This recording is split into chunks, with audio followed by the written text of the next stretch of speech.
据消息，关注的是曾经荣获电视金钟奖最佳导演的林君阳，携手王柏杰、薛仕凌等华丽卡司，拍摄探讨2003年爆发 SARS 群聚感染封院的故事。剧中为了真实呈现咳嗽声，甚至号召工作人员们一起来咳嗽。严肃啊！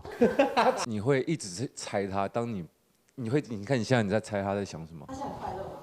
我不知道，我到现在还摸不透他。开玩笑直呼导演长得好严肃，拍戏时更是认真。这次执导的作品最探讨人性，疫情中拍疫情。可不可以在这一批撤离？电影改编2003年的 SARS 疫情封院事件，时空背景拉回20年前，演员们当时在做什么？我那时候国一，其实那个地方好像对我来说是另外一个城市发生的事。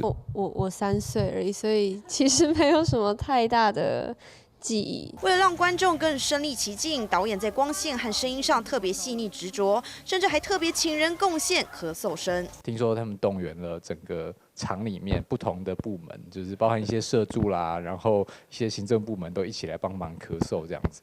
对，就是最近有谁生病了吗？太好了，赶快来咳2下。那麦克风还有人吗？